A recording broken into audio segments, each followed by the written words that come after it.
T.J. Hooker returns next week at this time. Now a special presentation. Word Balloon is brought to you by the League of Word Balloon Listeners. Terrificon, Connecticut's biggest Comic-Con, is back at the Mohegan Sun Expo Center in Uncasville, Connecticut on August 16th through the 18th. See your favorite stars from TV and film and shop for comic books, toys and memorabilia. With top creators from Marvel and DC, costume contests with prizes, and so much more. Tickets on sale now at Terrificon.com.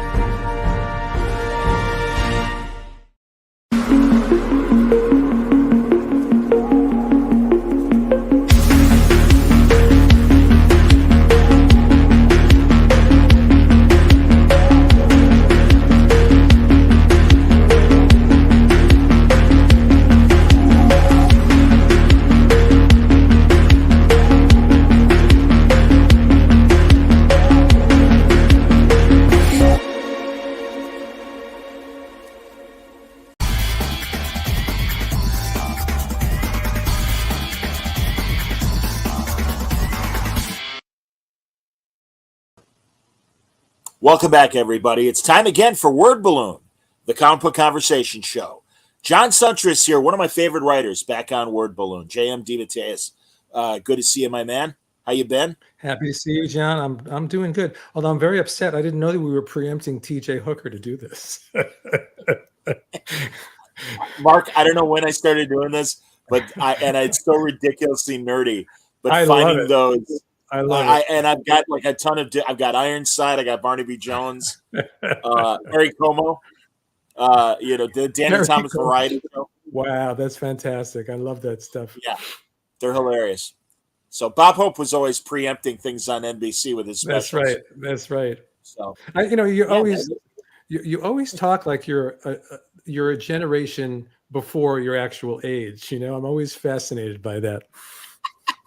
Well, honestly, Mark, I always had older brothers and cousins that would hand me their stuff and get me into when I'm 4 years old. Oh, you got to watch Wild Wild West. Okay. You got to watch, right. You name it, Gunsmoke, but whatever. I mean, John, a Perry Como reference. That's a deep dive. That's a very deep dive. I guarantee you the vast majority of people out there have no clue who Perry Como was. No. He almost kept Dick Van Dyke from continuing beyond its first season. Like he was beating Dick Van Dyke in the ratings. They were opposite each other. I didn't know that. See, that's what I mean. In the summer, in the summer they're like, all right, well, let's rerun the show and see how it does. And it obviously did great in the summer when there was no Perry Como. So they moved the time slot, and we got another 5 years out of the show. So, and everybody go home and Google. Oh, you are home. Go Google Perry Como. All right, coming out of the box. Steve Commander just wishing us a good evening. Thank you very much, my man. Good evening. Mark, you're killing it. And before we get to the DeMultiverse of your fine original stuff, I keep saying original, creator-owned stuff. I got to ask you about the current DC and Marvel product you've got. Sure. And this Death in the Family, Robin Lives, from, as it says, the DC Vault. Is this something that you guys did a few years ago, and now they're finally publishing it, or is it a current project? No, this is a current project. They came to me. I guess what they did recently, I'm not sure how recently, it was that when they did that stunt back in the 80s where you had to call in to see whether Robin was going to live or die, and they had to do two versions of the story. They had to do one version where he lived and one version where he died. And recently they reprinted the version where he lived. So I guess someone got the idea, well, let's see where it would go from there. And, my first question to them is, how come Jim Starlin's not doing it? Not to talk myself out of a job, but they said that they actually did ask Jim, and Jim did not want to do it. So I'm happy that they came to me. And it's a really interesting story, just from my own point of view as a writer, because it's all about trauma and it's all about family, and here's this kid who basically almost died. He's watched his mother die. He's completely traumatized by this event and really not wanting to deal with the fact that he is traumatized. And then you have Bruce, who, although he would never admit it in a million years, is equally traumatized because he's the guy that brought this kid into the middle of this insane situation. And he's never fully faced that question. Why are you doing this? Why are you bringing essentially children into these horrible, dangerous, violent situations? So those questions run through the story. We have the Joker out there as a wild card. And of course, it's a Batman story. So there's lots of slam and bang and other Batman villains that show up. But essentially at its core, it's a story about trauma and family. Yeah, and Jason, like you said, is just overwhelmed by the experience and so angry because of the experience. And it's consistent with his character, and it's interesting to see, this kind of alternate take of what would have happened. I love it. And also, now forgive me, because I know I've got short eyeballs, and I'm forgetting. Is it Rick Leonardi? Rick Leonardi, yeah, doing a beautiful job on the art. Yeah, it's so great, man, because he's channeling that Bronze Age Batman look of Jim Aparo, who was the original artist on the Starlin story and everything. I had the pleasure of having Starlin and Denny O'Neil on a panel at Terrificon, ironically, a couple of years ago in Connecticut. And we talked, it was a Robin panel, and I had to ask them, the whole story of the 900 number and killing Robin, and also just the fallout, not only from readers who I voted to kill him, I'll admit it, but that the people above in Warner Brothers are like, what the hell are you doing? You're killing Robin. And it's like, no, we're not. We're killing a Robin. Right. Right. But they're like, we sell bed sheets and birthday cakes and all this licensing stuff of Robin. How are we supposed to do that when you make this choice? And unfortunately, Starlin kind of had to go. And that's so crazy. I didn't know that. That's really, and that might be why he didn't want to come back to the story. The good news was he went across the street and started doing all the great Marvel Cosmic stuff that he's taken his victory laps for.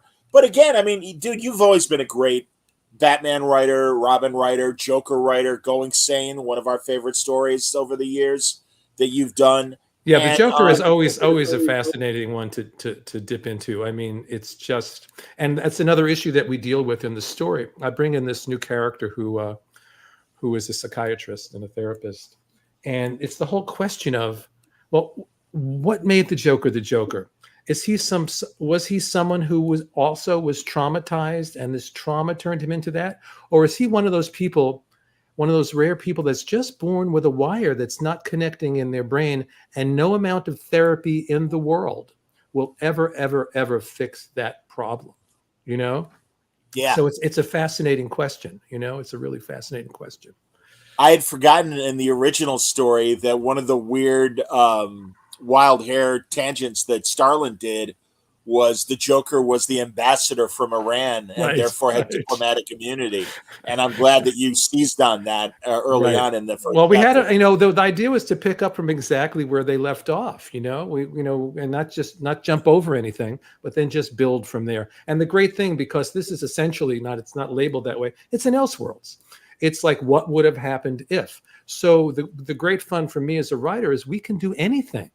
I know where this story ends. I know where it goes, and it goes to some very surprising places because we don't have to worry. You can't do that because of continuity, or we can't go forward because they're on underoos, or whatever the thing may be. We can just tell the story that we want to tell. Well, and even a generation earlier, and I imagine you were still a reader during this period, and I would catch a lot of these things at secondhand stores and reprints, but the imaginary tales, of course there's Elseworlds. But also the great imaginary tales, and that they could go anywhere and would kill off characters. And that's exactly right. And others are pointing out that the joke of that is they're all imaginary stories, but they had to label those. Those are great stories, though. I remember as a young kid, when Superman would die, whatever would happen. And now, of course, they get the same ideas, but we do them when we drag them out for 2 years, and we do a big crossover. They would do it in like one issue. Sometimes they do it in 8 pages. So no kidding. Some of those, you can go back to some of those old stories, just forgetting characterization, which was often lacking. But just the plots of those stories, you could extract and do, a year's worth of stories based on what they would squeeze into 8 pages sometimes. One of my favorite imaginary tales was Superman's sons, and one was superpowered and the other wasn't. And it was all in, God, I even bought the original 12-cent issue, but I remember reading it in the 80-page giant back in the day. Mm-hmm. And, hey, we're going into the 4th season of Superman and Lois, which essentially it's the same, exactly. it's the same plot. Exactly. Yeah.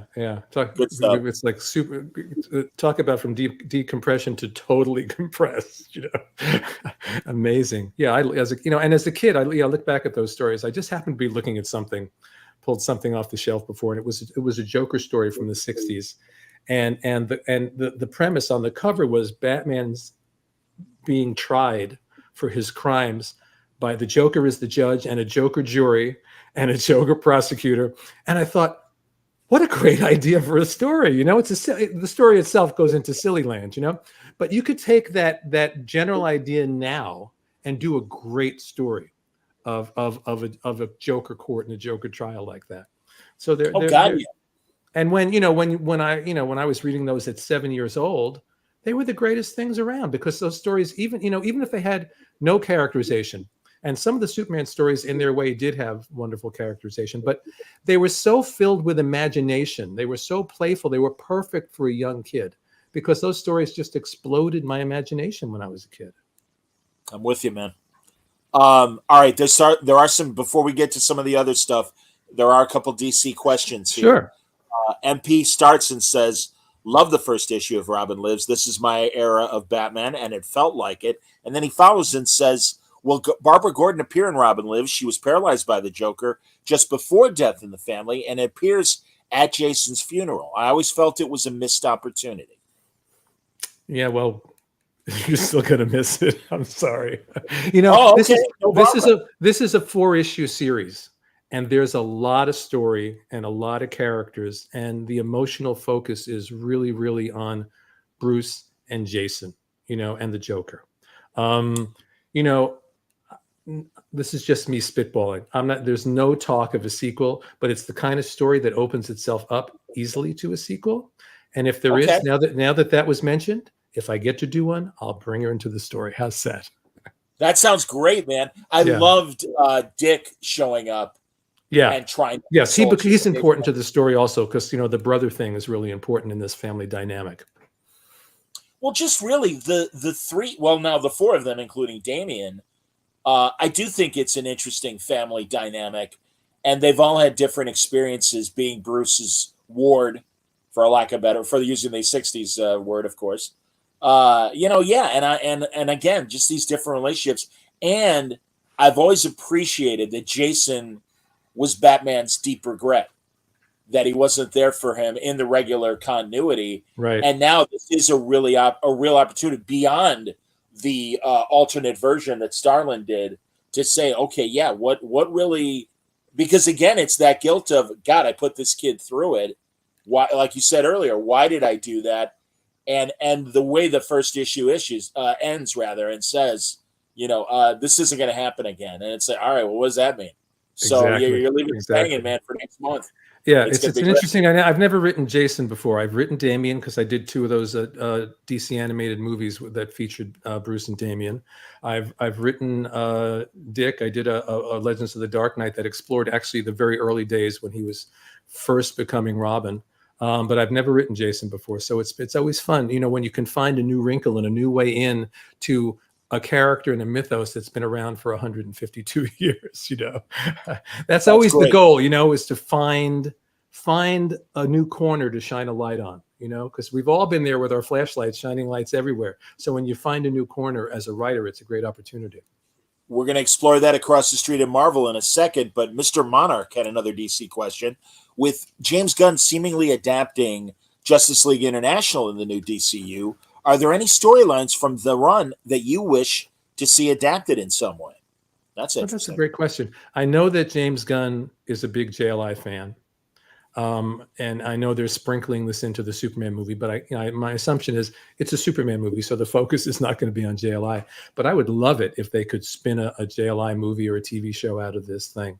And in terms of a specific storyline, it's less the storyline than nailing the dynamic, getting the characters right, getting those interactions right. That's the important thing, to be true to the flavor that Keith and Kevin and I established with that book. We did it for 5 years and all these different spin-off books and everything. So there's lots of stories to choose from. But it's more, I've done a lot of adaptations, and it's less about the details and more about the essence.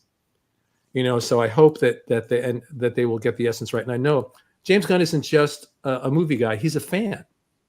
He gets it. I had a wonderful conversation with him about Creature Commandos and some other stuff. And he's totally a fan. He totally gets it. So I have great confidence in him. I'm really looking forward to this Superman movie. I hear you, man. And Creature Commandos. Are you doing any stories for Creature Commandos? No, but I don't know if you realize that when I was in the business for 5 minutes, the first 5 minutes I was in the business, I created Creature Commandos. So to have this awesome. This weird, obscure thing that I created 5 minutes into the business, being the jumping off point for this new series, is great. So no, I think James Gunn has written all the episodes himself for this thing. Oh wow, okay. Yeah, that's my understanding. Mark, I never want to get into your personal affairs, but I hope they're taking care of you in some capacity with Creature Commandos. Let me just say that DC has been consistently good at doing that. Okay, good. Yeah. That's great to hear, man. No, truly. And again, I always feel self-conscious when I ask, guys like yourself that have, been so important to both universes. And it's like, hey, man, we all want to see you get, your just dessert, and everything. So, Stephen wants to confirm it was with Pat Broderick for Creature Commandos. He did the first issue, and then, I don't remember who did the others. I did the first 6. It was right when I was, I've been kind of established myself at DC, and right as I was working on Creature Commandos, Jim Shooter at Marvel offered me a freelance contract that I just couldn't say no to. So I only did the first 6. I did Creature Commandos, and the other one I did at the same time was I, Vampire. Those are the first 2 things I ever created in comics. So I'm waiting for the I, Vampire movie now, which actually would be pretty cool. Absolutely, man. Yeah, that would be great. Absolutely. Steven says he went to school with Pat's sons. Very nice. Oh, okay. Yeah, he did. He designed all the characters. He did a beautiful job. And he requests for the JLI runs, Club JLI and Cooey Cooey Cooey. Yes, that would be actually a great one. That would be very, very funny. I was saying to somebody recently, I don't look at those books, but every once in a while I might randomly pull something out. Or when we got the omnibus that came out a few months ago, so I don't remember the stories very well, and I will just flip them open, and I'll find myself laughing because I wrote this joke 30 years ago, or Keith came up with a funny idea 35 years ago, whatever it is, and I'm tickled by the fact that I'm actually laughing at my own work, and for the right reasons, thank God, because sometimes you laugh at your old work for the wrong reasons. MP wants to know what it's like, and it's been like working with Rick Leonardi on Robin Lives. I was really impressed with how he's able to capture the look of late 80s Batman comics while also modernizing it. I completely agree. Yeah, he's got a very elegant style, the way the lines flow, and that's a really important part. Just of comic book storytelling is a certain flow, and his work has a beautiful, beautiful flow to it. I mean, he's been around for a long time too. He knows what he's doing. Oh, 100%, man. No, you guys are vets. And again, I think it was an excellent choice to evoke that late Bronze Age Batman look. I think Rick's an excellent choice. So that's I got to say though, I never had a chance to work with Jim Aparo. Jim Aparo is one of those artists. I always say he's like the Sal Buscema of DC, the guy who was always there doing phenomenal work and was often overlooked. Sal, over the years, I've seen people finally realizing just how brilliant Sal was. And I think the same is true of Aparo. He was amazingly talented guy and solid as could be. Just a great storyteller. He could really draw. Sorry, I never got to work with him. It's good timing to mention this story because it's the week of San Diego as we're broadcasting right now. I know in the 90s, he finally went to Comic-Con in San Diego and was moved to tears by the standing ovation he got because he never realized, because he was hunched over his draft board all those years. Yeah, we're all sitting in our little rooms with our imaginary friends, and we don't know what's going on out there in the world. So when you get that interaction, when you find out that people are really reading and appreciating this stuff, it's a wonderful thing.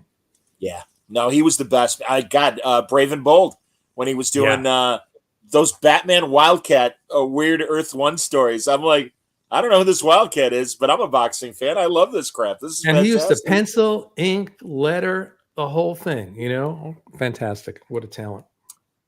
Steve says he thinks Apparo's Batman's face is the best. It's certainly iconic. And then Mr. Monarch wants to know, which Robin is your favorite? That's a good question. Someone asked me that question when we did the Batman versus Robin movie, so I just spent all that time with Damian, so I had to say Damian. But I think if I really think about it, just because generationally for me, it's got to be Dick Grayson. I was in the seventh grade when the Batman TV show came on, and I was such a comic book nerd. It took me weeks to admit to myself that it was supposed to be funny. I took it very seriously. Wow, because it was the first time I'd ever seen anything that really looked like a comic book come to life. I grew up on the reruns of the old Superman show, but I loved that show, but it was not like a comic book. You didn't have the villains and the colorfulness and the craziness. Whereas that show was like, oh my God, it's the Riddler. And then Batman's bursting out of a giant elephant and, all this crazy stuff. And I took the stuff so seriously at 12 years old that it was like, no, it's not funny. What do you think it's funny? And finally I'd realize, I guess it's supposed to be funny. I always say there's 3 stages of Batman where when you first see it and you're a little kid, it's one of the greatest action shows you've ever seen. Right. Then maybe you fall out of love with it because you're like, it's kind of corny. But then you come back to it and you realize, no, it's intended to be corny. Right. And these guys are doing brilliant satire. And just a couple of weeks ago on one of those digital channels, Catchy Comedy, they ran a weekend binge of Batman, the 66 show. And I saw so many great scenes that they, over the years, would cut out probably to squeeze in another, couple of commercials. And, it was so, because like henchmen were being interrogated by the police, or there was, I think it was a Penguin episode where Phyllis Diller was a cleaning lady in the hallway, was not popping out of a window to do her cameo. Oh, that's just so crazy stuff. And I'm like, I don't remember these scenes. This is fantastic. So yeah, it was so great to see that. That show is amazing. Yeah, people don't realize now, when we live in this golden age of comic book television and film, what a revelation that was to have anything like that exist. It was just incredible, just incredible. I agreed with Adam West when he used to say it was the Beatles, Bond, and Batman, and it's like, yeah, absolutely, man. Although, and he deserves the Batman thing burned out a lot more quickly than the Beatles and Bond did. It's true, and I know you're a big Beatles guy, so yeah. Hey, I remember it was like, over the course of about a year and a half, 2 years. But that minute was really like ridiculous. And I mean, think of the audacity of having a scripted live action show twice a week. Yeah. Oh yeah, it was great. And it working. And also for a fledgling network the way ABC was. And God, I love there's a great documentary about their coverage of the 68 conventions, Best of Enemies, about Gore Vidal and William Buckley. And they got together during the 68 convention, and they didn't have wall-to-wall, gavel-to-gavel coverage like we get now. They just did a special like hour or 2 hours, and they featured Vidal and Buckley basically debating whatever was discussed that day. And it was because they just didn't have the resources that CBS and NBC had, and that's why Batman was such a big, like, holy shit, we really got something right now. So that's pretty neat. That's interesting. Yeah. Anyway, well, going across the street and then asking about another series that is in mid-run, and that is Spider-Man: Shadow of the Green Goblin. Third issue just came out a couple weeks ago. Yeah, I think the fourth issue will be out at the end of this month. Yeah. Yep. And here's a preview, everybody, of the cover of issue 4. So, Peter, this is a great flashback, kind of Spider-Man Year 1 story. And again, a lot of grief. It's really in more this like story. Spider-Man month one. You know, even more than a year. It's really, really just weeks after Uncle Ben's death.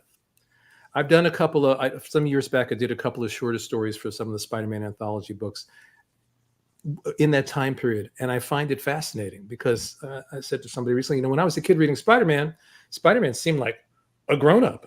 Oh, you know, and you look back now and you realize when he started, when Uncle Ben died, he was 15 years old. This is a kid who suddenly wakes up one day and can do all this incredible stuff and has to deal with that, has to deal with this tragedy, has to deal with the guilt of the tragedy. And it's interesting because there are similar themes to Robin in that this is also a story about family. It's a story about trauma. It's a story about dealing with grief, you know, because Peter being Peter, Aunt May being Aunt May, neither one of them wants to dump their grief on the other. And they think they're actually helping each other by not doing that when in truth, what they're doing is hurting each other. And so we deal with the Parker family. We deal with the wonderfully dementedly dysfunctional Osborn family. Emily Osborn, Harry's mother, plays a big part in this story. And then we have the Stacy family, because this is when Gwen's mother is dying. So we have to deal with them and their journey. So again, it's sort of a deep dive psychologically and emotionally, but with all the slam and bang and webs and thwipping that you come to expect. And it's really, it's had a great response, and I really, really enjoyed working it. You know, I've been working on Spider-Man in one form or another since I started. I remembered recently that one of the first gigs Jim Shooter ever threw me at Marvel, before I was doing any regular work for them, they used to do Marvel characters for France, and they would get American writers to write plots, which they would send to France, and then a French artist would draw it, and a French writer would do the dialogue. Wow. And I wrote a few Spider-Man stories for France. That was one of the first things I ever did at Marvel, you know? And that was like, you know, probably 1979 or 80 or something, you know?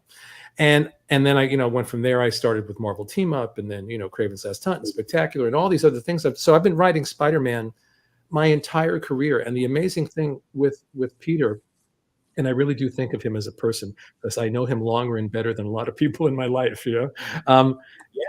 I always find something to return to there. There's always something new to explore, you know? So I have to point out, because some people refer to these series like Robin Lives in This as nostalgia series. And, you know, I can see, you know, there's that little pinpoint where it is that. But if that's all a story is a nostalgia hit, then go back and reread the old stories. What's the point? You have to deliver a really good story that shines a new light on these characters, on this particular period of time. And that's what we're doing, I think, with both of these. And like I said, Shadow the Green Goblin, you know, it's just been really, really fun. We have a wonderful artist who I'd never worked with or even heard of before, Michael St. Maria, doing the art. And, you know, I work with all these veterans like Rick and all the guys that are working on the multiverse stuff. But I love working with new guys as well, because suddenly here's some artist I've never heard of before. And I love his work, and I watch it from the first issue to the second issue get even better. The second issue to the third, you know, to see that progress with a new artist is a great thing. He's done a beautiful, beautiful job with this. Really, really happy with it. Beyond classic, you know, fight scenes and stuff. No, there's a lot of emotion in this miniseries. Yeah. And like you said, Aunt May, Gwen, Harry, and Norman. I mean, yeah, even Norman, which is pretty, and of course the revenge going on with Harry's mom. Now, have we ever seen Harry's mom prior to this? I think she has appeared. I think I found out, which I didn't even realize, because we did a vague reference to Harry's mother in some annual that I co-wrote 100 years ago. So somehow I get credited as the creator of Harry's mom, which doesn't really scan for me, but I'll take it. But I think then they brought her back at some point in the series years and years later.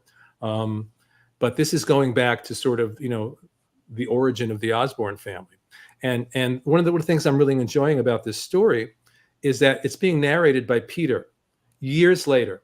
In fact, in my mind, it's really years later. He's like in his 50s looking back. Oh, wow. It's not like grown-up Spider-Man. This is Peter when he's older, really looking back on his life. Interesting. And the minute you add that distance to a narrative, it changes everything. If that story was being narrated by Peter while it was happening, you'd have a completely different story.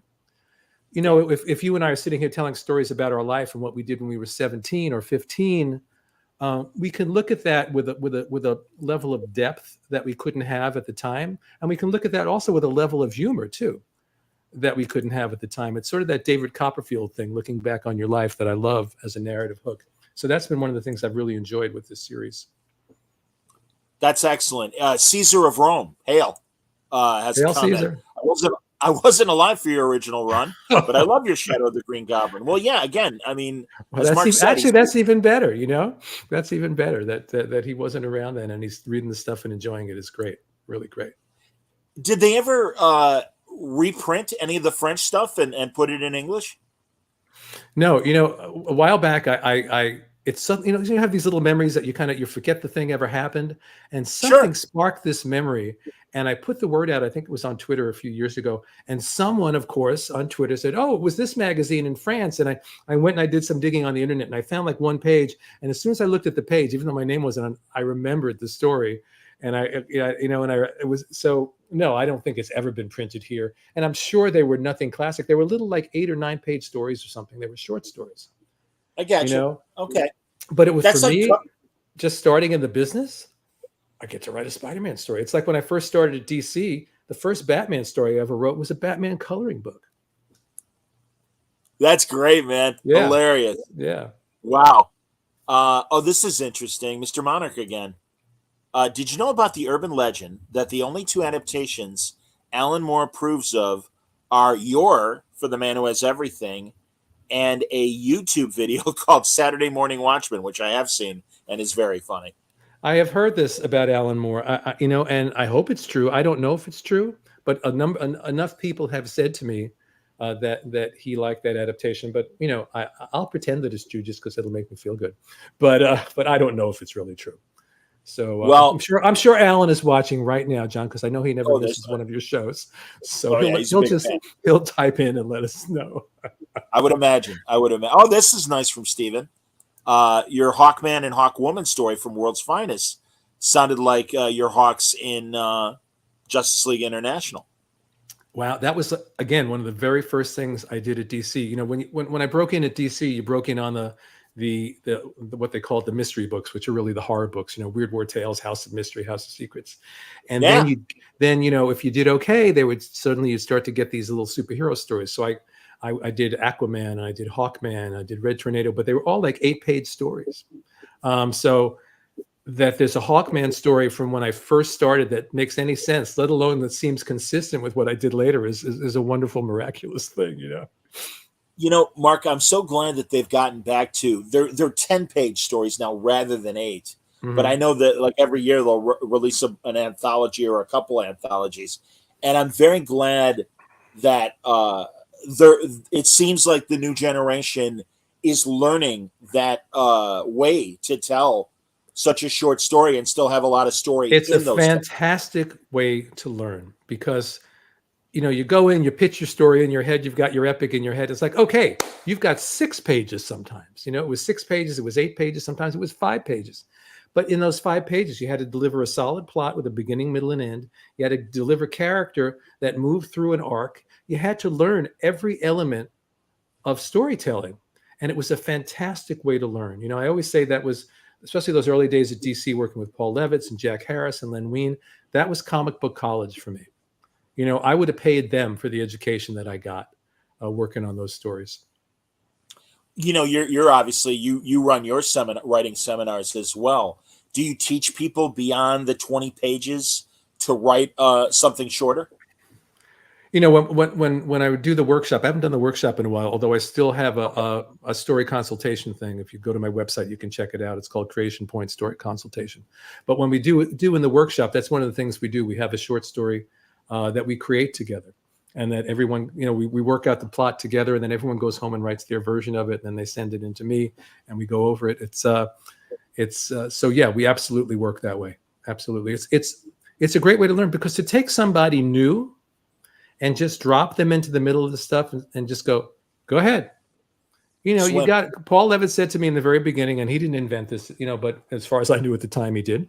You have to learn the rules before you break the rules. And it's really important to have structure and to have guardrails and have real specific things. And we probably talked about this before. I still have the piece of paper that Paul wrote on. No, he literally told me no more than 5.5 panels per page, no more than 35 words per panel. And I would sit there and average out my panels and count every word in every caption to make sure that I did not break the rules. Now, look at my work. You know how wordy I can be, but it was a fantastic way to learn it. Almost, comic books are almost like haiku sometimes, these little blocks of copy and these little captions. So it was a fantastic way to learn. That's great. All right. Now, before we get into the creator-owned stuff, which you're killing, I saw as well that Marvel just re-released a collection of Defender stories that you did, correct? Yeah. Yes. I think it's what day? It's coming out tomorrow. Yeah. Mm-hmm. There you go. And forgive me, Mark, I didn't have a chance to get the cover up, but that's okay. I wanted. That's okay. It's Marvel. It's the Marvel Masterworks, and it's got basically the first year or so of my run on Defenders with Don Perlin. Yeah. Yeah. Who was in your lineup? I realized thinking about this, it was sort of like a rehearsal for JLI, because what I gravitated to were all the B and C level characters. So we had Doctor Strange, who was sort of running the show, but who did you have? You had Son of Satan, Hellcat, Devil Slayer. We created the Gargoyle. These were characters happily that nobody cared about, which when nobody cares about them, you have the freedom to make them your own. And I loved writing Son of Satan. I loved writing Devil Slayer, all these characters. And Defenders had a history of there being no guardrails. I mean, Steve Gerber's work on Defenders is still some of my all-time favorite comics, So there was a tradition of sort of find your own voice, go your own way. And I was still new to the business, so I was still finding that voice, but I knew on Defenders I could push and I could play and I could do what I wanted. And what was interesting was, I'd been at DC working on all these horror books.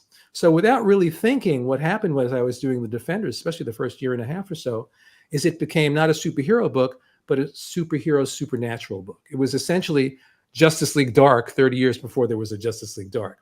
And that made it different and that made it fun, And so I'm always astonished and delighted when stories from like way back then, stories that I know I was still learning my craft, and people talk to me on social media or come up to me at conventions, and these are some of their favorite comics. So I must have had something going. Because, when you look back sometimes all you see are the flaws, because, you continue to grow and evolve. So sometimes you need an objective opinion of someone going, no, these were really good stories and they really meant a lot to me. Well, I've sung your praise for your Captain America run, and I still love same that. Era. Marvel Unlimited, man. Because truly, I have to go back now and read those Defenders comics. That's going to be great to read. Yeah, and there's they just did a Treasury edition with the first round of the Captain America stuff with Zach. There's another one coming out, I think, in a few months. And it's fun for me because I end up writing introductions to these things, so it becomes sort of a look back and a journey through my own personal creative history, and also a chance. My back pages, like Dylan. Exactly. But it's also a chance to, pay tribute to all the folks that I got to work with on these things. Writing about the Defenders, I get to write about Don Perlin, who just passed away at 94. God bless him. Writing about Captain America, I talk about Zach and Beatty, but I get to talk about Mark Gruenwald, who was a good friend and such a great editor and such a great person. So it's a nice thing to be able to look back at that. Absolutely. And, before we leave the Defenders, of course, when you and McGuire and Giffen, did your that's right. post-JLI Defenders, yeah, and that was a lot of fun. We had a lot of fun with it. Well, anything I did with Keith was a lot of fun, and with Kevin as well, of course. But, I always used to say with Keith, it's not the project, it's the collaboration. Same thing with Kevin. I mean, I used to say to Keith, I'll do Millie the Model if you want to do Millie the Model. I don't care. It's the fun of what we do when we work together. Well, it showed in the work, man. Absolutely. Any great, because again, we didn't have a chance to talk when Keith passed away. Any story comes to mind about Keith? Funny story? I keep saying this when people ask me, and if you've heard this before, it's just because it's the truth. I still can't completely wrap my head around the fact that we live in a world that has no Keith Giffen in it. I used to say to Keith, the world will be an apocalyptic cinder, and he will be the last person left sitting on a rock somewhere, smoking a cigarette, doing a Keith routine. because That's Keith, awesome. you picked up the phone and you called Keith. You didn't have to say much because he'd pick up the phone and you'd get like a 20-minute HBO comedy special. He would just start riffing, He was so smart and so funny, and one of the single most creative human beings I've ever encountered. The best collaborator you could ever ask for, totally generous. Didn't care what the hell I did to his plots. And sometimes I spun them in a lot of different directions. He encouraged it, And the story that I always tell that explains Keith in a nutshell is this one. This is back in the 80s. We were working on Justice League. We're all up at the DC offices because it was Friday and the checks were coming down and Andy Helfer was going to take us to lunch, whatever was happening. And we were going to do for the Secret Origins book, The Secret Origin of Nort. Remember Nort? Nort was this ridiculous Green Lantern character that we created, who's one of my favorite characters. He's so ridiculous. I just adore him. So Keith is standing there. I still remember this. We're standing in the hallway and he says, I have an idea for the origin of Nort. And he proceeds to tell me in detail the origin story that he's working out in his head. And I listened to it. And I could be honest with Keith. And I went, I don't like that. It doesn't work for me. And Keith kind of took a breath and then on the spot created a whole other story right in front of me. It's like ideas were just bubbles that flowed endlessly out of his head. Amazing creative force. Again, the three of you were incredible. My great regret, I had one word balloon podcast with Keith. Oh, and I got him before he really turned away from doing podcasts. And God, I loved him even at conventions where he showed up and he was there, but I know it wasn't like his favorite thing to be at these things, but he was hilarious to watch. Understand that Keith was a professional curmudgeon. So sometimes I don't want to be here is part of the performance. Do you know what I mean?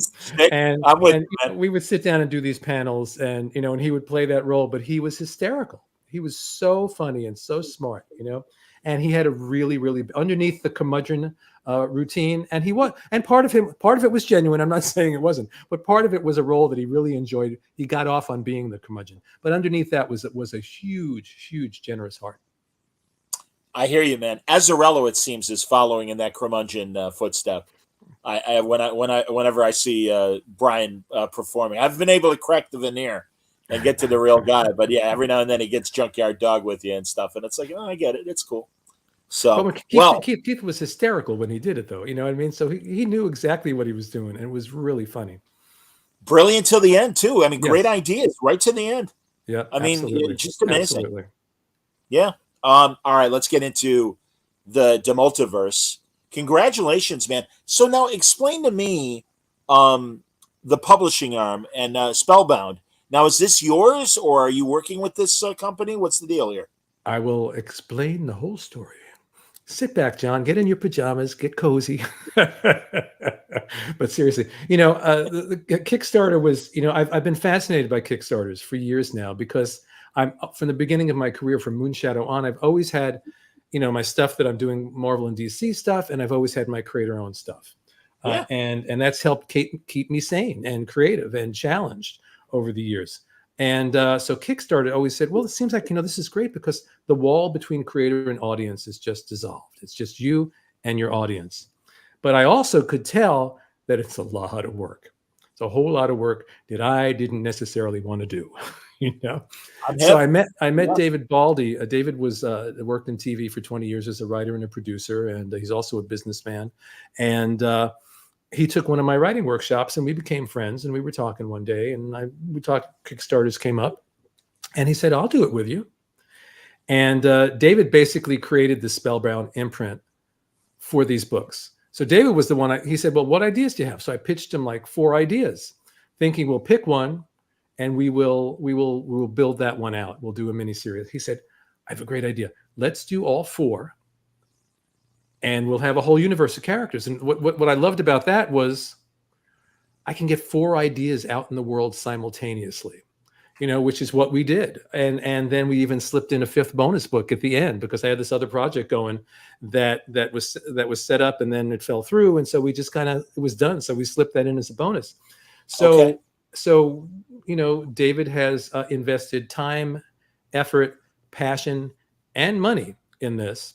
And we, that's why, again, you're going straight to the audience. So in order for these books to continue, and we'll talk about the books individually in a minute, we need that support. You know, when you set a goal on Kickstarter, that's the foundation of the house. What you really need to keep going beyond there is, you know, the first, second, and third story in the attic. You know, that's a terrible metaphor, but I'll use it anyway. So anyway, so we did the first Kickstarter, and when we were done, the people that supported it, we gave them a chance to vote on which of the 4 main books they wanted to see continue. And one of the options was all 4. And what got all the votes? All 4. So now what we have in the second Kickstarter are all the second issues and all the first. If you're new to this, all the first issues are available, and so we're off again. We're 2 weeks into it this round, and I invite anyone that has in any way enjoyed my work over the years to come and join us on this, because this has been one of the most satisfying and challenging creative endeavors of my entire career. It's been great because we've got 4 books, 4 genres, 4 different artists, plus this 5th bonus book, which is in a different genre entirely also. And if you want to talk a little bit about the books. Let's get into it, because I like this, because a lot of them are echoes of other creator-owned things that you've done over the years. When it comes to Lila and the Land of After, I see a lot of Abadazad, you and Mike Plug in this book. Is that a fair? You know, it's certainly that flavor. Certainly that flavor. And if you're looking for fantasy art, Sean McManus, I think of Sean and Plug actually in the same universe. You know, they each have their own distinct style, but there is a flow to the work, a roundness, even in the darkest moments, kind of a lightness to their work. And I originally worked with Sean on Dr. Fate back at DC in the late 80s, early 90s. You said it in your forward. That's really cool. One of my favorite gigs ever. And Sean is one of those artists who started out great, and the years go by and he just gets better. So, and you know what happens? You get an idea, you work on it. Sean and I have almost had this set up at another publisher a couple of years ago. The deal wasn't very good. We walked away. So here's a chance to finally get it out in the world. So Layla, by the way, that variant cover is by Marguerite Sauvage, who is just amazing. I mean, that's a fantastic cover. We have incredible variant covers for each book. Liam Sharp has done the covers for the collected editions on both Kickstarters, the first round and the new round. So Layla is about this girl. It starts in the 1980s. She's 12 years old. She's biking home from a friend's house. Suddenly surrounded by light, she's lifted up into the air and carried to this, it's like Dorothy, over the rainbow to this magical land. But when she realizes that she's just been greeted by her cat, who died a few years before, and her grandfather, who died a few years before, that this isn't Oz, this is the afterlife. And that wasn't a UFO or whatever that lifted her into the air. That was a car that mowed her down, and she's dead. Or what she eventually discovers, which is not too much to give away in the first issue, is that she's in a coma. And there's a small window to get back to her body before that window closes. And once that window closes, that's it. She's in the afterland. So that's the premise and the story of that. And yes, if anyone that read Abadazad, if you love that flavor, or the Stardust Kid that Mike Plug and I did, very much in that fantasy wheelhouse, that I think for a book that a parent and a child could read and enjoy together, and each one will get something different out of it. You know, sometimes when you use the all ages label, people are like, oh, it's a kid's book. No, it's not. This is about death and God and spirituality and how we envision the afterlife, told in the context of an Oz-like fantasy adventure. So there's kind of something for all different levels of perception in there. And Sean, I think Sean has outdone it himself on this stuff. He's just done extraordinary work. And if you like the first issue, man, his work on the second issue is even better. That's exciting, man, because, you were kind enough to send me the trade paperback of all the first issues collected. And no, this is a great story. Am I right? Was Sean and you on Dr. Fate? Was that when it was the couple that had the fate power? That was when it's the man and the woman. The man and the woman. Yeah. Mm-hmm. Yeah. And they merged together to become Dr. Fate. Yeah. Yes, absolutely, man. Yeah, this is, Naboo was kind of around, and Naboo was in Kent Nelson's dead body. That's right. Yeah. Yes, absolutely, man. No. I've always been a big Dr. Fate fan, so I remember that run. And Sean's art really has evolved, and certainly is a different style in Layla. Yeah, absolutely. Very cool. Here, I'm looking to see if we have any comments about this. Oh, that's funny. I didn't remember that iVampire was also in their Dr. Fate run. Oh, that's right. We brought that character back and that was the first big arc in Dr. Fate. Brought back the iVampire character. Awesome. And yeah, their names for everyone wondering: Eric and Linda Strauss. Absolutely, man. Stephen, you know everything. Well done. Well done. We will move on to Any Man. You know, honestly, Mark, what I've always appreciated is your meditation on the superhero and the internal questions that they might be asking themselves. And I remember very early on when you and I first started talking, your Savior 28 stories that you were doing for, was it IDW? IDW, yeah. One of my favorite things I've ever done, yeah. Yeah, man. So tell us everyone about Any Man. So Any Man on the surface seems like the most traditional superhero story. And of course, the fun of it is by the time they get to the end, you realize it is completely, everything you think you know is not true. So the premise is, because it takes place over the course of like 30, 40 years, 50 years maybe. It starts in the 60s. This portal opens in Times Square. This majestic figure comes leaping through the portal who claims to come from this ancient age, millions of years in the past before recorded history, a golden age, but something went wrong and their civilization collapsed. And he has been chosen to come to what is the most pivotal time in our civilization to help us prevent the same collapse from happening here. He's dubbed Any Man by the media, and he becomes the world's first and only superhero. The problem is everything that we've been told about him is a complete lie. And I don't want to tell you anything else about it because that's the fun of the story. Although you can see there's clearly another Any Man walking around there who's not too happy. That's Derek Robertson did the variant cover there for that. Or as I always like to say, Derek Robertson of The Boys fame. Indeed. Absolutely, man. No, this is this is another great story. And yeah, there is a conspiracy kind of thing going on with the identity of this hero. Yeah, and the art is, we were talking before about working with new artists. Well, one of the miniseries I did a couple of years ago at Marvel was the Ben Reilly series with David Baldion. Again, had never even heard of David. And suddenly this amazing artist shows up and does this phenomenal work. So when we were putting this together, I had to ask David to come on board and do Any Man. And again, knocking it out of the park. He's got, how do I put this? It's almost a rubbery quality. You know what I mean? The characters move and bounce and fly, and yet he can also do the quiet stuff and the emotional stuff. He's all these guys. I mean, I am so lucky to be working with the array of artists that we have on these books. It's phenomenal. I'm really glad that you're continuing all four stories because, again, I get it, and I'm glad people voted for all four, and that you have the capacity to do it and are working with all these great artists. So we have. I also want to mention. I have to mention because they often get forgotten.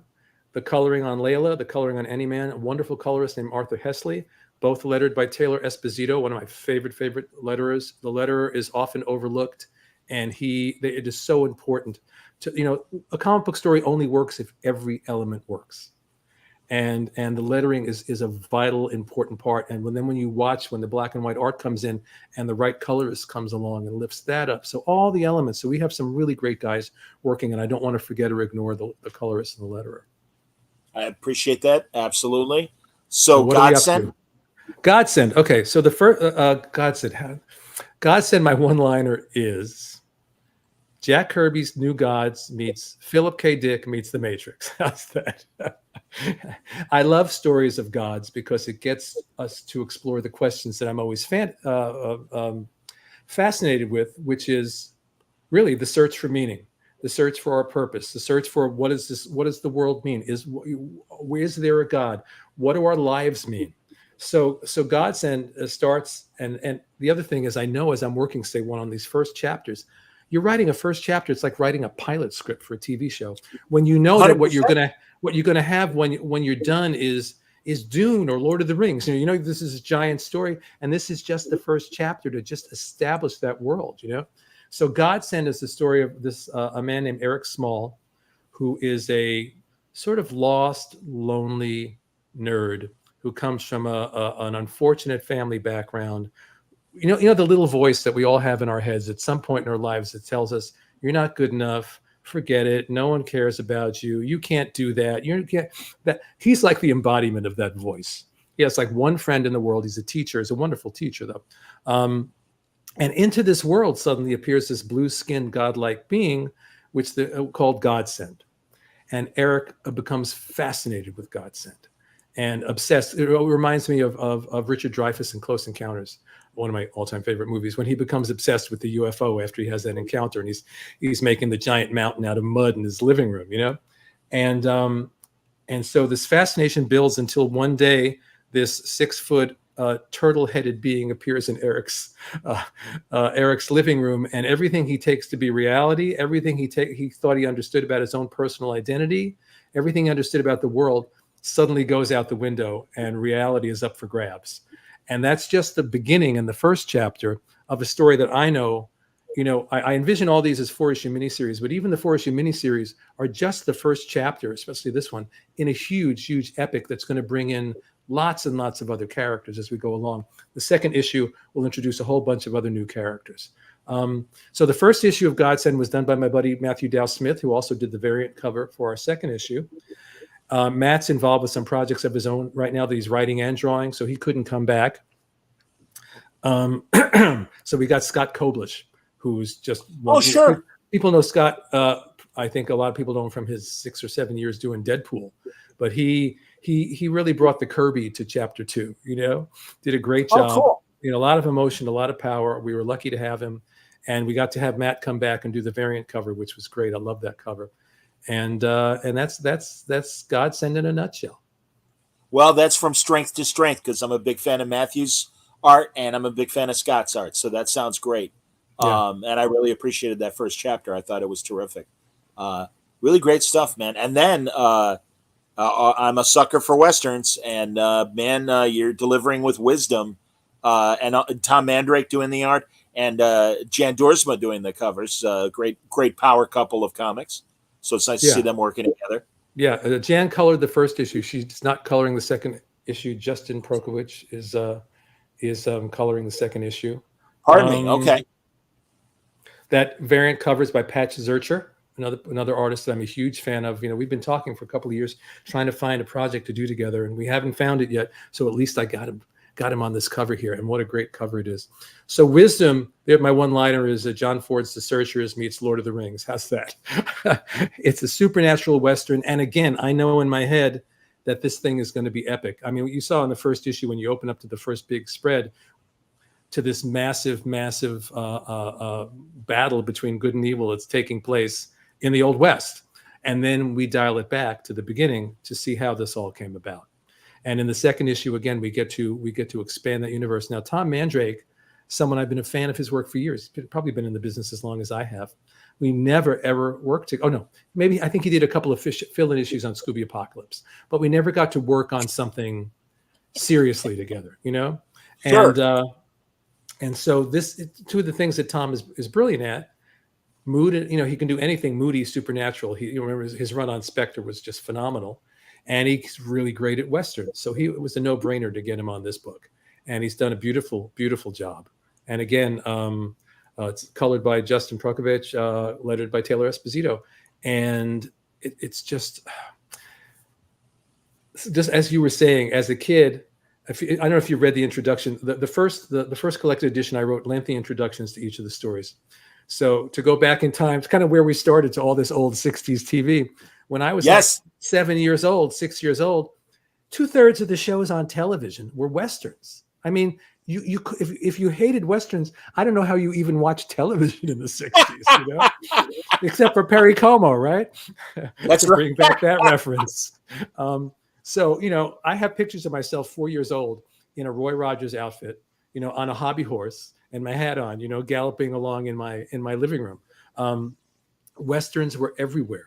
You know, as a kid, this was the era when your parents bought you toy guns. So you'd strap on your 6-shooter and put on your cowboy hat and go out with your friends and shoot each other all day.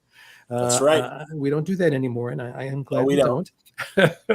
But, you know, it was just so saturated, the culture. One of my favorite books when I was a kid was a book about the Alamo that I probably got out of the library 5 times. I would just take it out and read it, bring it back, wait a week, go out, take it out. We used to go outside and play Alamo, you know, it was just, So Westerns are just there. And so as I got older, Westerns actually held no particular charm for me. I forgot about them, other than the rare Western, maybe like Butch Cassidy came along, and years later, Unforgiven came along. But aside from those rare things, I didn't. If I'd see a Western on TV, I'd turn the channel. Then you will understand this. I was driving in my car one day and turned on Sirius XM radio to the old radio station, and on came Gunsmoke.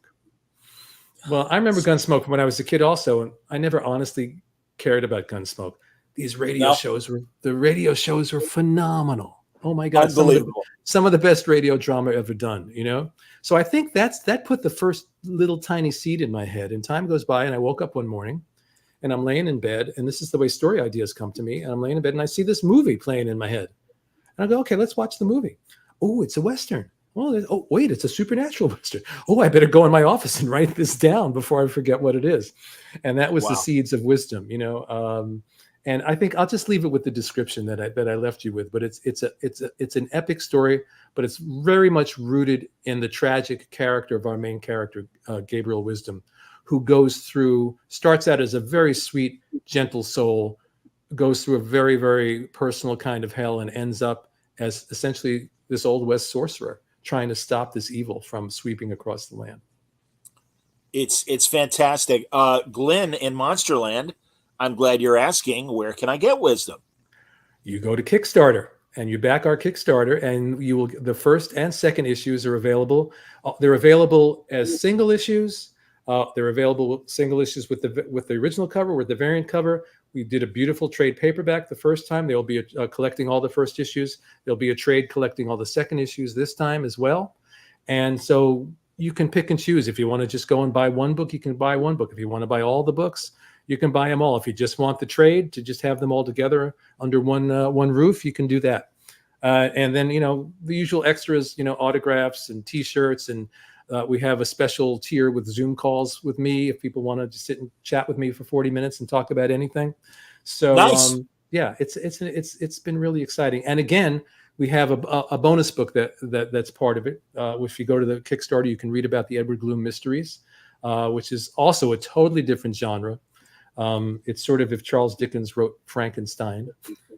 And I'll leave it at that, and you can go read about it on the Kickstarter with a wonderful Greek artist named Vasilis Godzilis, who you worked with in the past as well. At IDW, we did an all-ages fantasy series called The Adventures of Augusta Wind, and a sequel called The Adventures of Augusta Wind. The Last Story was the sequel. That's right. I got to remember my countrymen when they come up. There's I think I can still only count on hands and feet the 20 or so A-list people that are out there. Guys like Chris Gage and Doug Mahnke. Doug Mahnke is one of my favorite quiet Greeks because he looks more Swedish because he's half Swedish, half Greek. But Isham says, and he's right, you can't go wrong with Tom Mandrake on art. It's Spectre meets the Kents. Sure. Exactly right. He hit the nail right on the head. Exactly. For real. Yeah. Absolutely. Yeah. Steve wants to know, digital issues available? Yes. Thank you for bringing that up. You can, if you don't want the print books, you can get the individual issues in digital, or you can get the collected editions in digital. Many, many choices. The first issues are all available as add-ons. So you may not see them on the main page, but when you go to check out, you'll get the add-ons for the first issues. Good stuff, Mark. Good as always. I was asking you off the air, and you may not be able to tell me details, but we always love when you do animation, whether it's the half-hour shows or the movies. Anything coming up? Yes, I just recently finished an episode of the new Amazon series, Cape Crusader, the new Batman series. That was the fun thing. It's so funny how these things work. It's like I hadn't worked on anything with Batman for years. And suddenly, I'm working on this Cape Crusader thing. I get a call from DC about Robin Lives. And suddenly I am like living in Gotham City again, and renewing my acquaintance with and love for Batman. So it's been really great. I can't tell you anything about the show. It's all top secret, but it's coming out next month, and everyone will be able to see for themselves. We're just over a week away as we're recording this. You're right. And listen, one of my favorite people in the world is Ed Brubaker, and I'm pleased that, like yourself, we've cultivated a nice friendship. And God, it was so, at the same time when they announced the show, fantastic, and that Ed's the story editor, even better. And then all right, Max isn't going to show it. Oh, but thank God Amazon picked it up. Yay. Yeah. So we're all thrilled. Tell me about working, like, how much did Ed get involved as story editor? Again, without spoiling, but just in terms of the process. Any notes I got from there came down through other people. So I didn't work with Ed one-on-one at all. Okay. Because I know, I know Rucka wrote an episode as well.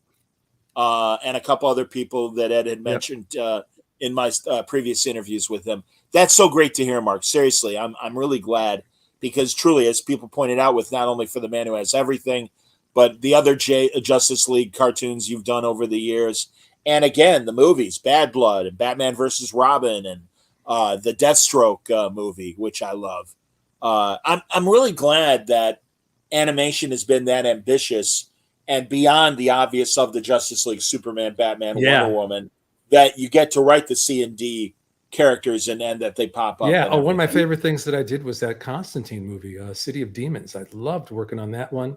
I got to do this beautiful 20-minute short with Death, Neil Gaiman's character Death. It was the first time that Death had been done in any other media. So they've been able to do the big ones. Doing Superman Red Sun, that was a great challenge and a lot of fun. But to work on Constantine and Death and things like that as well, it's been fantastic. And this show, well, you've seen from I can only say what you've already seen. It's got this 40s film noir thing going, and it's very, very cool. I think people are going to love it. No, it's timeless, and that was the charm of the animated series in the early 90s. You did episodes of that, didn't you? I did not. I came into animation after that. My first I did a little bit of animation back then, but I really started working regularly after I did Justice League Unlimited. Okay. Oh, wow. Stephen reminds us that Mark also wrote the JLI episodes of Batman Brave and the Bold. That's right. I did a lot of Brave and the Bold. That was another great series, man. Oh, and I have to mention, since we're talking about Cape Crusader, that the guy I work with mostly, I work with James Tucker, of course. James I know very well from all the other stuff we worked on. But a wonderful writer named Jeff Thorne was my primary contact there. And he was a delight. He was a delight. And he's worked in comics. He's done tons of television. He was an actor. Really, really hugely talented guy. So I want to give him credit where credit's due as well. That's excellent. And James is another guy that, from the minute I met him, is just he's been incredibly kind to me and coming back. And he's fantastic. I worked with James on he was part of Justice League Unlimited, and he was really the brains behind Batman Brave and the Bold and on a lot of those movies. But we really got to know each other when we did that Justice League Infinity series, which was the sequel to Justice League Unlimited that we worked on it like the first year of COVID. So, both of us were like in lockdown state, and we got to spend a lot of time on the phone and really get to know each other, not just as fellow professionals, but as people. He is such a nice guy and also hugely talented. But, you always want to work with good people that are just good as human beings, forget their talent for a minute. And James is a great guy. I'm so glad you brought up Justice League Infinity. We've talked about it in the past, but if people are looking for great timeless stuff, I'm sure that was collected in a trade, and you can't go wrong. Absolutely. Yeah. It was essentially the next season of Justice League Unlimited. Yeah. And I think a lot of people missed it. I think a lot of people didn't even know it existed. And I think maybe one of the mistakes was it never said Justice League Unlimited anywhere on the cover. We just had this title, Justice League Infinity, and maybe a lot of people that might have picked it up had they known did not. But the trade is out there. So if you're a Justice League Unlimited fan, it's me and James Tucker writing this thing, two people who were very much involved with the show, especially James. And Ethan Beavers did the art. Just perfect Timverse art. Yeah, totally. Yes, on model. Yeah, very much so. Yeah. Well, and again with Cape Crusader, Bruce is involved, right? Yes, absolutely. Mm-hmm. Yeah, it's him, Matt Reeves, and James. Yeah, and I think J.J. Abrams is an executive producer. So you never know up that food chain how deeply involved those people are. But I don't go up that far, so I don't know. They could be deeply involved for all I know, but I don't have a direct interaction with those guys. Speaking of that, and I ask as a fan and another fan, and I've always enjoyed when you've dipped your toe in the Star Trek pool. But have you had the opportunity to watch Star Trek Prodigy? No, I saw one episode, I think, because they released the first episode on YouTube when it first came out. but I never did follow up. But it's all on Netflix now, right?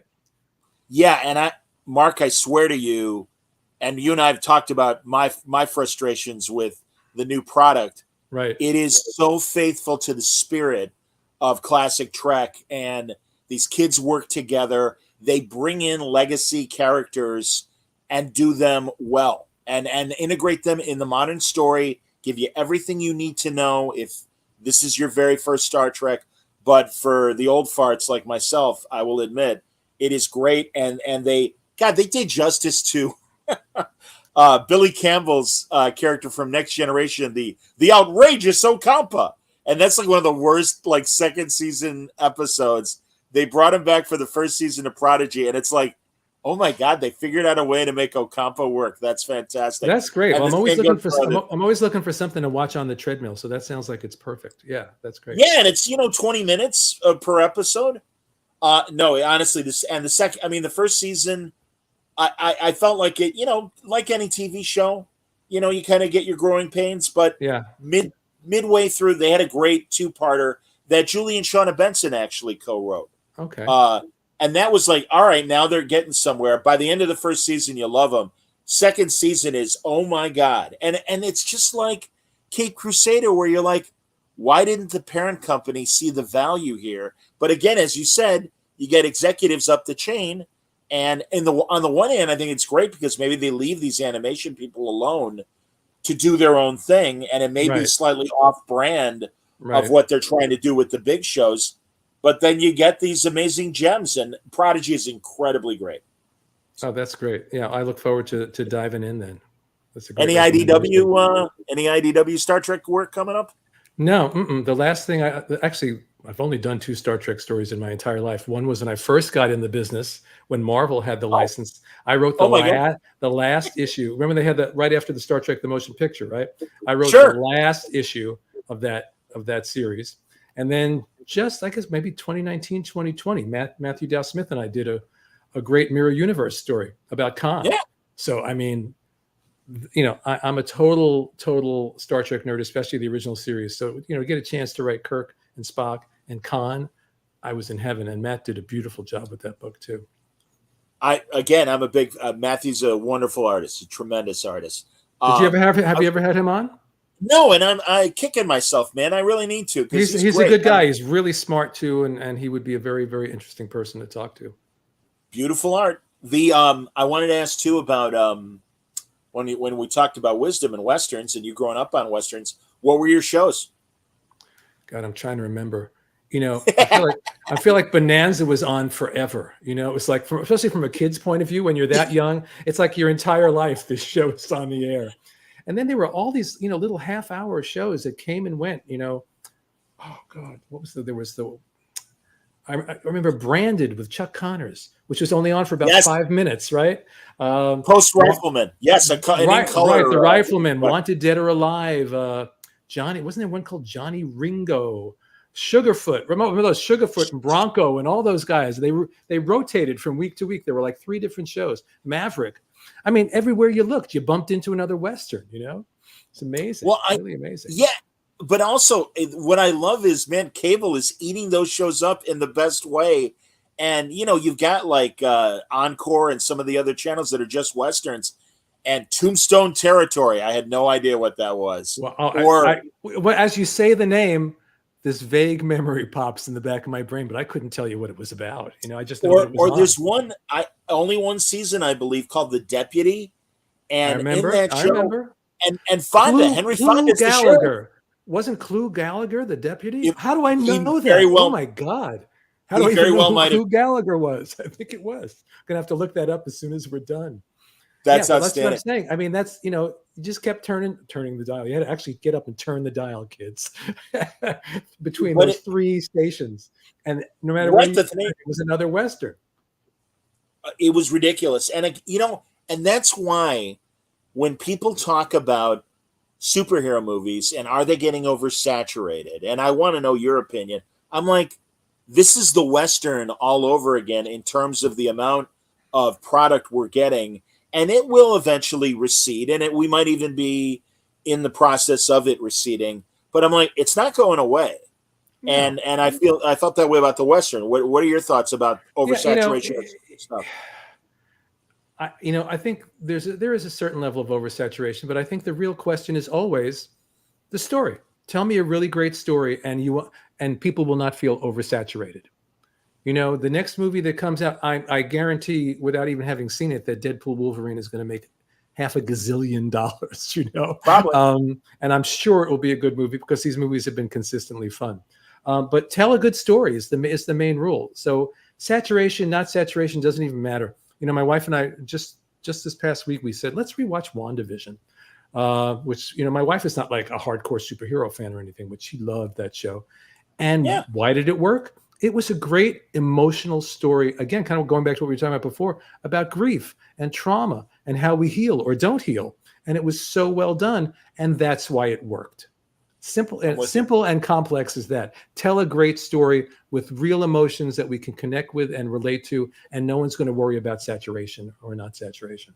Mark, that's what I've been saying about my frustrations with new Star Trek is I've been disappointed in the stories and characterization. And it's like, I'm always hopeful, and I'm hopeful for what's coming up from Marvel. I'm curious to hear the big announcements from San Diego. Obviously, I think we all are. But I don't know. Captain America New Order looks cool. And Anthony Mackie is Cap. Have you ever, what was I going to ask you about? Regarding Deadpool. Have you ever written Deadpool? It would seem like it'd be up your alley. Never. That's interesting. Who should have written Deadpool was Keith. Because Deadpool and Ambush Bug feels like they're cousins. Do you know what I mean? I think Keith 100%. Would have done an amazing job with Deadpool. Yeah. No, I've never touched the character. Did you feel like working with Keith? And obviously, by the way, if I didn't put it up there, I want to say Steven had a nice comment about Hero Squared and Omega the Unknown, and he said that's the vibe he was getting from obviously Any-Man, perhaps. But anyway, I did working with Keith lead you to more comedy? I mean, how would you describe it? It's interesting. I think when you have a great collaboration, you sort of each unlock something in the other that wasn't. Well, not that wasn't there, but that maybe you haven't had a chance to fully express. There's always been humor in my work. If you go back to Moonshadow, and even though it's this, on one level, this very serious meditation about life, the universe, and everything, there's a lot of goofy humor in it. Greenberg the Vampire that I did, way before I ever did Justice League. A lot of, serious horror story with a lot of humor.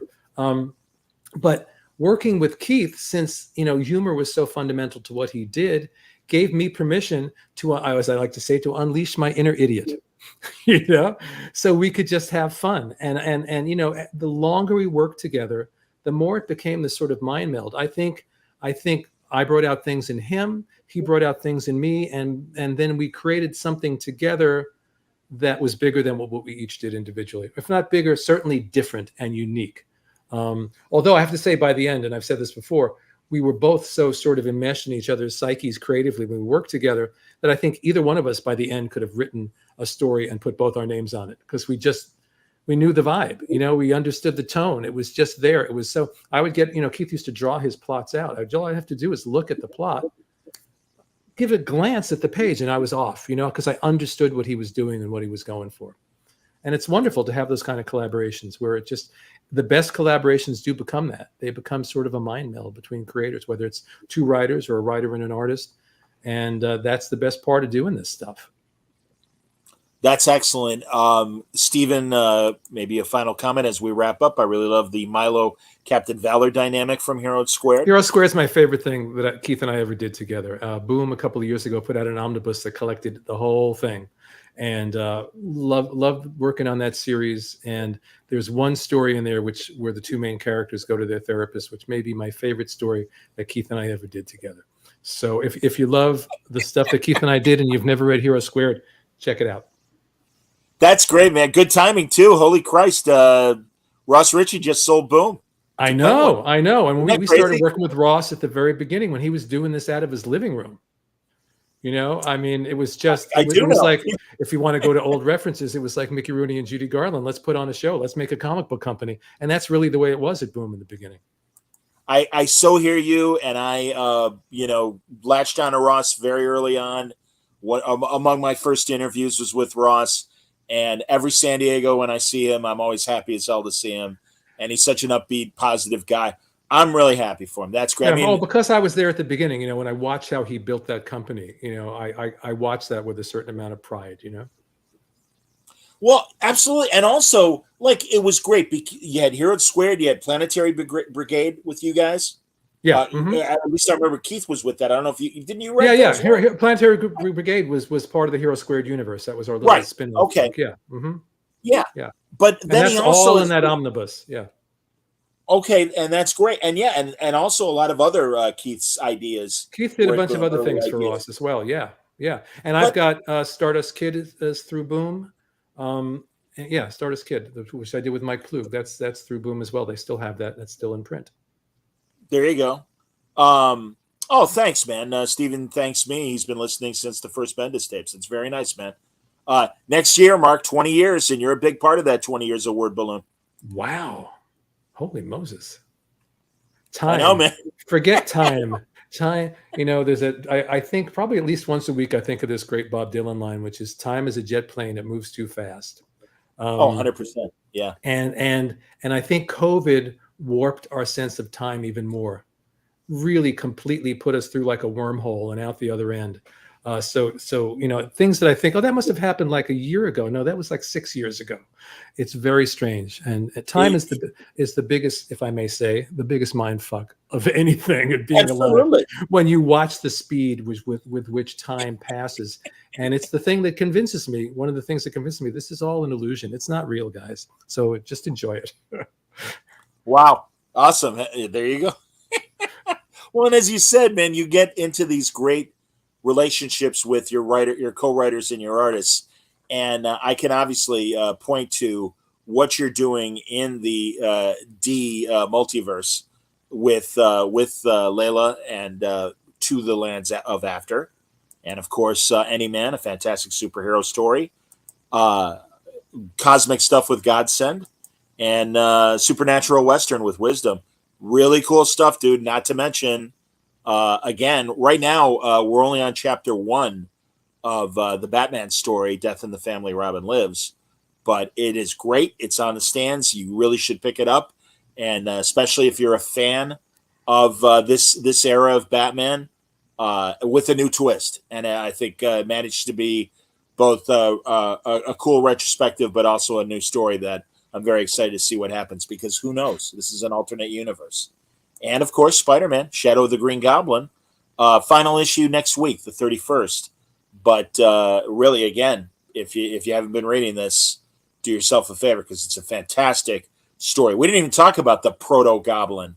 No. Can we a quick moment on the Proto-Goblin? The Proto-Goblin is our main antagonist in that story, because this is pre-Green Goblin, and Norman is messing around with his formulas, and he had a guy working for him called Nels Van Adder. This was like a one-off story from the 90s that I didn't even know about, but my editor, Danny Chasm, reminded me about it and said, we can use that in the story. It was a perfect door in. So Van Adder, thanks to Norman, has been turned into this creature. He's lost, again, the family theme. He can't go back to his wife and his children because he's been turned into this thing. So he wants to get back at Norman. Let's just put it that way. And he seems like the monstrous villain at the beginning, but he becomes a figure of great sympathy as the story goes along. The real monster in all of this is Norman.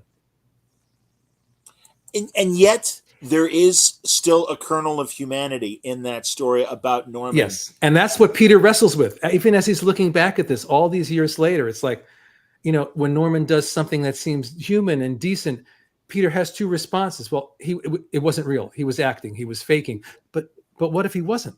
You know, because Norman is the figure more than any other figure in his life who represents everything that dark and degenerate and evil in his life, you know? And yet a part of him knows that even in the worst people, there is always this kernel of good, just as he knows in himself. He can screw up as much as anybody. You know, the good guys have the bad in them. The bad guys have the good in them.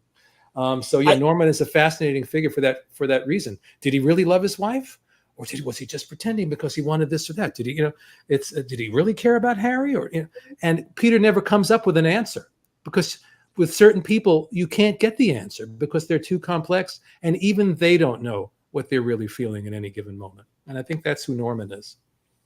There's also a fantastic conversation in the second issue between Sandman and Spider-Man. Yeah, that was really fun. That was really fun. Well, yeah, Mark, Brian Bendis has always said this to me. You can see a million fistfights. It's the conversations that really gives all you people the opportunity to get inside these men and women's heads. And it's really the most heartfelt conversation I've ever heard Flint Marko have with anybody. Well, because he's in the same situation Peter's in. Probably a few weeks earlier, this weird thing happens and he turns into this guy that becomes sand. How do you wrap your head around this? So they're in the middle of this fight. And at one point, they're both just like, can we just talk about this? Isn't this weird? And they just go off. And he's kind of like, okay, I'll tell you what, I'm going to go rob a bank tomorrow. I'll meet you at noon. But for now, let's just talk about this because this is weird stuff, And it's a sweet moment. It's a really sweet moment. Yeah, man. No, and again, these people know each other in ways that, and I love that when it happens with heroes and villains. I always say the Thing knows Doctor Doom and can get under his skin even more than Reed, because Doctor Doom is like this dumb jock.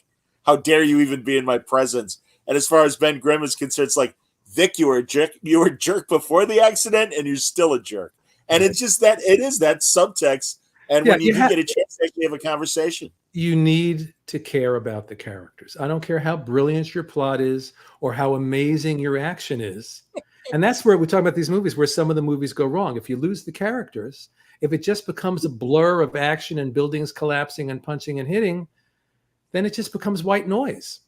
And I think that's where some of some of these recent movies have gone wrong, But when you're invested in the characters, when every turn of the story leads to us learning something more about these characters, when the climactic battle between the hero and the villain is as much about what's inside them as the punches that they're throwing, then you've got a great story. And boy, Mark, I apologize because I keep keeping you a couple minutes more, but you've opened a can of worms I want to get into, because my concern with the current television and film product, more so the films, is a lack of originality for Act 3. And all we get is the big CGI fight between Hero A and Villain B. And what you just said, when you're writing, because it is different, I think, with animation.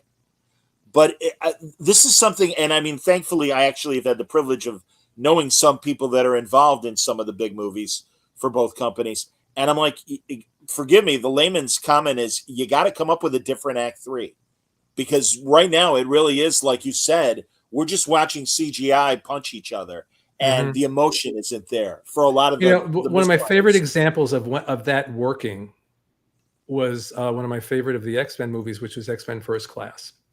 You get to the end, and it's the climactic battle with I say Magneto. I'm sorry. I know everyone says Magneto. I believe it's Magneto. With Xavier and Magneto. And yeah, there's a lot of slam and bang going on, but it's all about their relationship. It's all about the thing that turns him, that turns Magneto. It's all about the character and the emotion, and that's why that third act really, really works. And if you have that, you've got your story. And if, like I said, we've seen so much spectacle. Let's go back to what we're talking about, Batman 1966, how low, talk about low tech by today's standards. So the spectacle, it doesn't matter anymore because we've seen it. You have to really, really, really, really come up with some incredible new spectacle to awe us a little bit. So that's not going to win us over, just the spectacle.